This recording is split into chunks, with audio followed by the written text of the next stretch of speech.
Hello YouTube, this is FireXJoe here, and you may have seen my new Let's Play that just came out with my brother, and I'm doing my own now, Kerbal Space Program. I feel it's right down my alley as I like physics and computers, so I'm gonna start a game here and start a new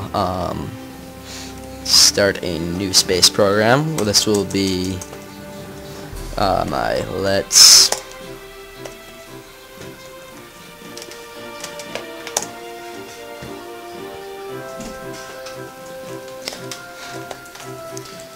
seems to make sense.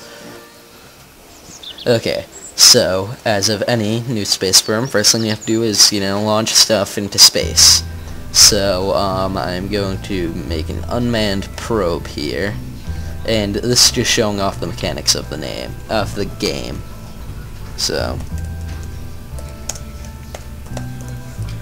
it's pretty simple name there. What should we need on this thing? Well, I think it would make sense here to have xenon containers. These allow me to have the xenon engine, which is a thing that does stuff. Mainly it's extremely efficient and extremely slow, but I get a ton out of my fuel. But I also need to have a constant electric charge. For that, I will use batteries. Now if I hit this or just hit X, it will change to symmetrical mode. I can change the levels of symmetry, but for now that's good. We're going to put a parachute on there. We are going to put an engine on there, specifically the ion engine. And where is it? Is it in the utility section? Yes it is. Okay, so this is actually one more thing. Okay, this is what I'm sending up into space. It's pretty small and it's not too hard to get up. There's not too much weight on this thing. I could actually do the math out to figure out how much weight there is, but for now we just need to know it's not too much. And those things are off-centered. I cannot have that. Well, they're actually perfectly centered, that's kind of the point, but there we go. Okay, now what I'm going to do is add another stage to this, and what a stage means is that's like a new part of it. Like this, it'll go through that and then pop off and leave us with this. So I'm going to do that, and it will create right here a new stage. Also, I should create one for this. Now the point of this first probe will simply to be just get into space and then return from space. What I think I will do is just a pretty simple engine system. Just lots of fuel and an engine mostly. I will see how this goes. I will also do radial decouplers. These are like the normal staging things, but they are around the sides, and I will toss on dry rockets. What these rockets do is, also, let me do something here. Okay. Now what these do is they burn away really quickly, but they have a ton of thrust. This will help us initially overcome gravity, hopefully. And this should be good. So we're going to save this, and I'm going to launch. I believe the staging is also... No, it isn't. I'll have to fix that on the launch pad.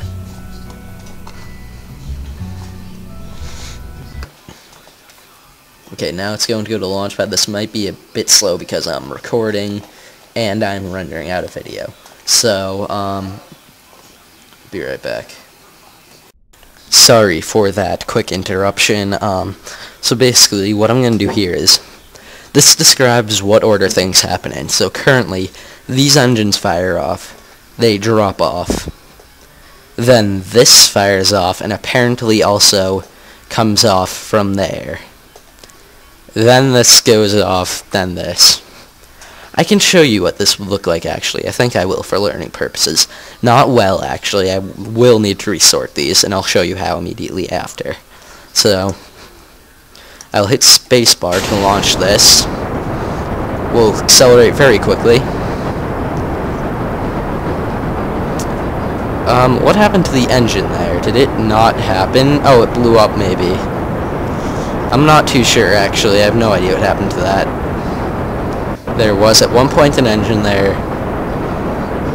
This is not going to go well in any way, shape, or form.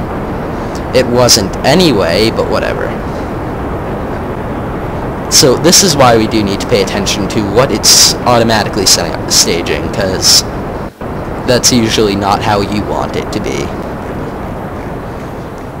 And we can see that we're getting up, currently 6,000 meters up, which is not at all very high. That is that far off the planet. Okay, so now those are done, and then it snaps to that, and now we have an ion engine, which does nothing. It will burn through our electricity quickly, so let's extend our solar panels here. Right, that seems reasonable. It's midday. This thing changes our delta V and has a delta V of not a lot per second. We're going to fall here, although I should try and keep this pointed up. I accidentally turned off thrust. I'll go over the controls next time, just showing you why this is a bad thing. So those snap off, I deploy the parachute, and overall that did not go well. Restart flight. So, going to try and fix this, hopefully, and find out what happens to my engine. Why is that? Oh, I see what happens. Okay. See how that engine there is kind of touching the ground right now and the others aren't? The weight of the entire thing ends up on that one. So I'm going to have to actually end the flight and go to the vehicle assembly building. Now, there are two ways to, well, there are a couple ways to fix this, but the one I like is to simply put decouplers on these. Therefore, they will touch the pad first. Now I need to fix my everything. So that goes off, okay, so now it makes sense, actually. So this comes off, and then they launch, so that should actually just get rid of that completely. Okay, can't, we'll just bring those up there. Okay, so now these will go off, everything here will go off, and then these will come off, then this part will snap off, leaving just this, which will launch too there, I'd assume. Okay, so we're going to save and launch.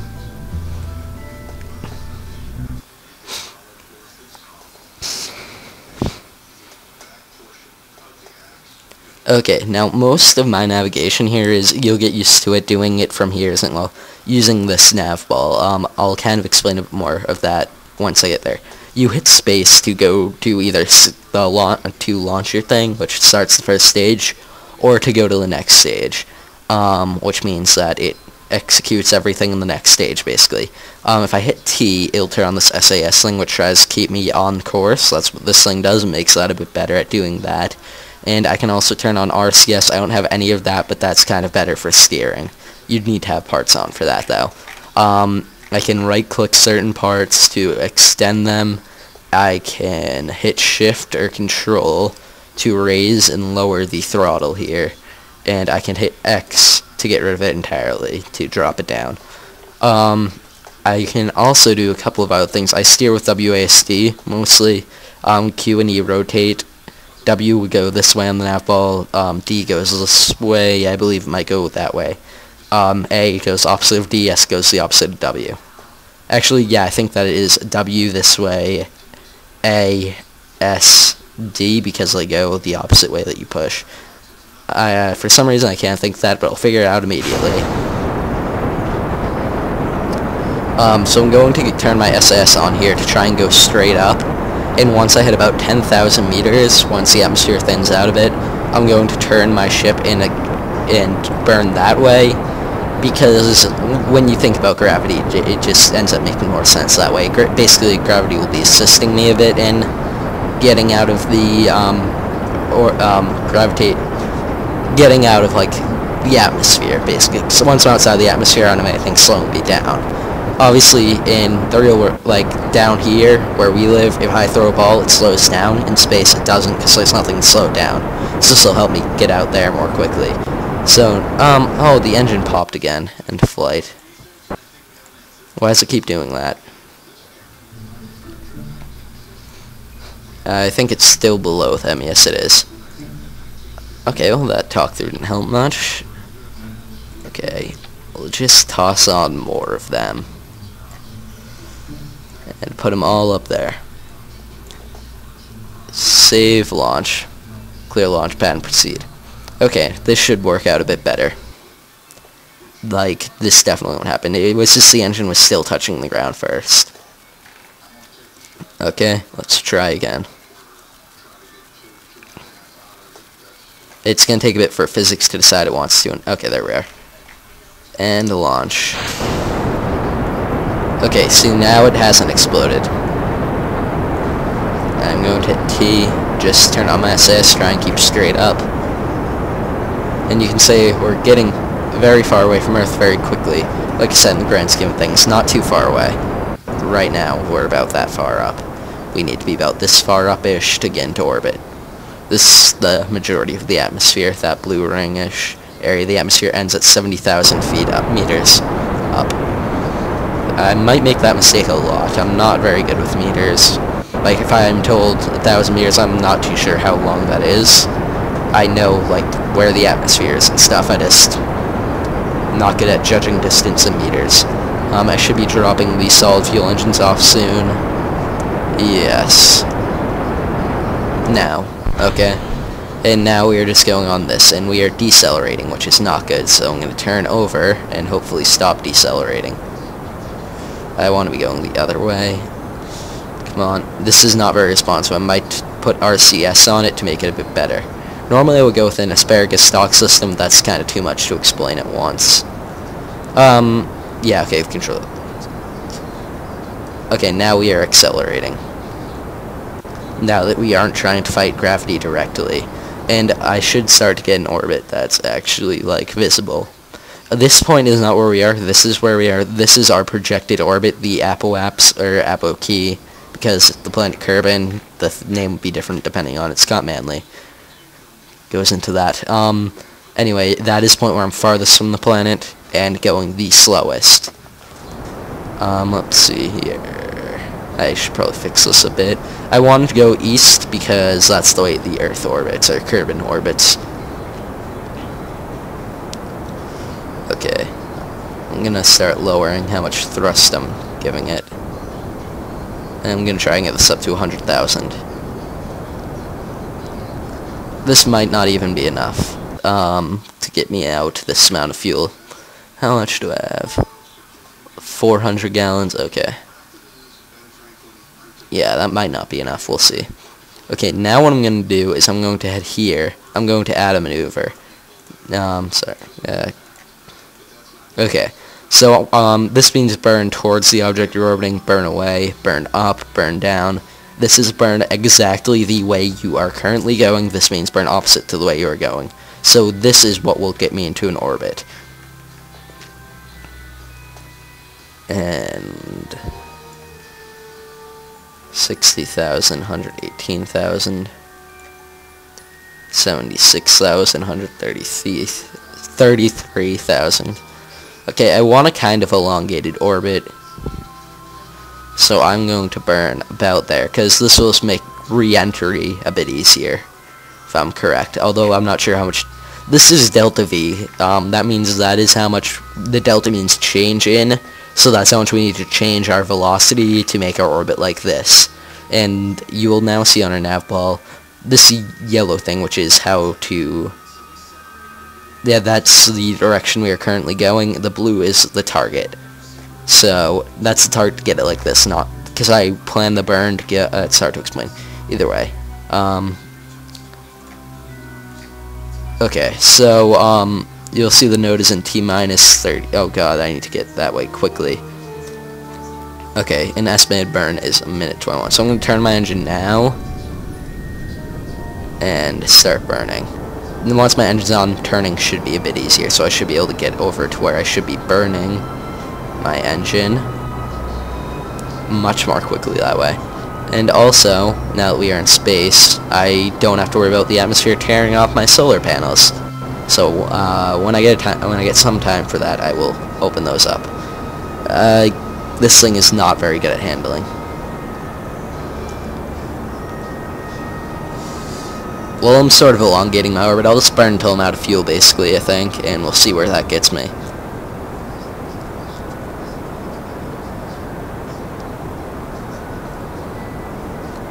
Okay, now it's going the right way-ish. And how are we doing on fuel? Almost out.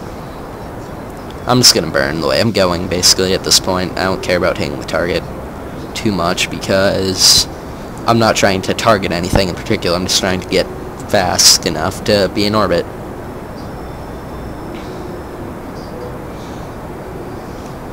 Okay, should be in orbit now. Yeah, see, those small differences make... Oh god, I almost hit the moon there. Okay, maybe that was just enough fuel. I'm gonna need to now break that thing off, extend my solar panels, and now they should be taking in a huge amount of electricity. Oh god, turn that engine off. That almost destroyed this mission. Okay, now I need to... This thing should be more maneuverable, if I'm correct, which it is. Okay, I'm gonna head this way and slow myself down, because going as fast as I'm currently going is a bad thing. And if I turn on my SAS, it'll try and keep me going that direction. So, I should just be able to gradually slow myself down, get into some sort of orbit, a very bad one. That was not a good example. But currently, if I continue along this path, I will be launched into this orbit. So, yeah. I don't want that. Now, you'll see this thing's changing my speed very, very slowly. That's also gravity helping to change it. But it's the little engine that could, except it really can't do much. I'm just assuming that as it will take me to get here, one day it should be able to slow me down enough that I won't go there. I can't speed up because, well, I'm accelerating. However slowly that is. Yeah, I can't. Okay, so we're gonna have to wait and see how this thing does. But yeah, it's definitely gonna be closed by then. And once we get to the farthest point from the planet, when we're going the slowest, any thrust we make will do more. So I should be able to bring my orbit back down to the planet and we'll return. So this vessel has gone up, got some valuable information such as the Earth is a sphere and we can get out of the sphere. I don't have any science instruments on here, because, you know, who needs science? I will probably cut out this part here until our orbit has turned back to being a normal orbit. So I'll be right back for you. This will be like 30 minutes of waiting for me. Okay, so I'm back, and now I've normalized my orbit a bit, and we are going to go far away from Earth, where no probe has ever gone before. In this world, at least. They have in our world. Okay, so I'm going to fast forward by hitting the right arrow key, or period, actually, so I'm not holding shift, but I think that's why they chose it. And it will bring me out to here, where basically I will be going at, like, 10 meters per second or so, probably like 60. So any change in my orbit then will be a larger percent of my speed, therefore this will go down much more quickly, hopefully below 70,000 meters, at which point the atmosphere will grab me, basically. Wow, I'm actually coming very close to Minmus, but it flew right by.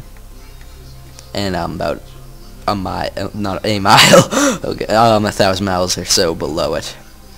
Probably much more than that. I'm not good at judging distance. Anyway, now we're here going 50 meters per second. I'm going to burn in this direction, and you'll see this drop rapidly. Oh god, I missed.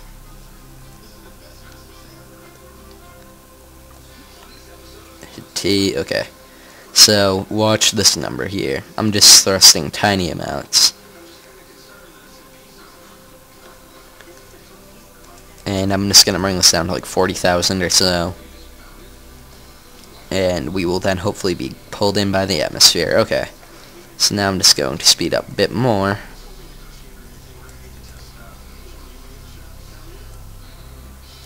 And, okay. So, now here we are. We get to see that's the moon. Where's the Earth? Ah, there it is. Now, just fast forward a bit, we'll fall in towards it,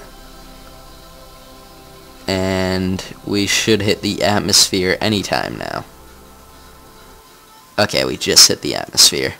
You can tell because the music stops magically. I'm going to retract my solar panels, because, you know, air tends to snap them, especially at 3,000 meters per second, which I understand is a lot. And I should then deploy my parachute once I get down low enough. So I can speed up time a bit here, but not too much. 4 times, to be exact, because now that's actually simulate physics instead of just keeping me on a rail of, like, this is where we think it'll go.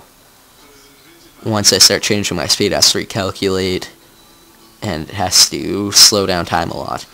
But we should see our orbit shrink down a lot right now. And this part, once it goes below the 40,000 or 70,000 mark, that basically means that we are going to hit. If it doesn't, then we might go through another time before we hit. How high are we currently? We might actually make another pass before we hit. Yeah, we will. Oh, wow. I was going fast. Anyway, the atmosphere slowed us down, and now we're exiting it, and next time we're definitely going to hit the ground. Okay, so another thing that is not in this game, but I believe they plan to do, is re-entry. In real life, you catch fire and stuff. This, not yet, but I'm looking forward to that. That'll be very cool. So yeah, don't be expecting that. It's not like I'm going too slow or anything. To be honest, I don't even think this thing will make it back to Earth in real life. It would probably just burn up in the atmosphere. Okay, now go up to 4 times speed and watch the sling drop. Also, we're right over land, so that's good. And there seems to be a giant crater there. Is that right? It might just be naturally formed like that. That looks like a crater to me. Anyway, how is our apoapsis doing? It's dropping a lot. But yeah, once this thing gets... Oh, okay, now it's dropping a lot. And yeah, we're definitely going to hit this time around. Yes. Okay. So I'm going to slow down. And we will actually speed back up. Never mind, I thought it was lower. And now the air will slow us down by a lot to whatever our terminal velocity is. This is why, like, Felix Baumgartner, when he pulled his parachute, did not just get torn to pieces because he was going fast on the speed of sound. Once he re-entered the atmosphere, it would have slowed him down to terminal velocity, which would have been just fine to be slowed down from. Okay, now you can hear the wind going by our ears, and we are getting very low. Once we get close enough, I will deploy the parachute, and this will be a successful mission. And this is what Kerbal Space Program is. I plan to do a lot more with it. I've been having a lot of fun with it on my own. And right about now, I'll pull the parachute. So yes, this is just part 1. Next time I plan to do probably putting a man into space, or Kerbal, or just Kerman, I guess. I'm not too sure what they call themselves. This particular family tends to be the Kermans, and they tend to have an infinite amount of offspring. There we go. Parachute deployed. We'll slowly descend to Earth now. And nothing tore off with that parachute, so that's always a good thing. At least as far as I know it is. Some pieces might blow up when I hit, because that's just how that works. Okay, we should be right above now. Let's see, does anything blow up? Well, those broke. Anyway, so that is episode 1 of, I don't know how many, of my Kerbal Space Program Let's Play. Like I said, I do have a new computer, so I might be doing a lot more intensive games than Minecraft and Kerbal Space Program is a physics simulator. It's pretty intensive, but you do get my point. I hope to be doing a lot more. So yes, I will see you guys soon. Hope you like this, and any ideas or any other Let's Plays you like to see, I will happily do. I just kind of like the idea of something where I'm actually like free to do it how I like. Like saying, I feel that that's better than going along the linear storyline. I have some games that I would like to play, but I feel that if I played it, wouldn't be any different than anyone else who plays them. Like if I were to play Assassin's Creed, you'd get the same experience anyone else played Assassin's Creed, if you understand what I'm trying to say. Anyway, I'm going on too much here. Goodbye.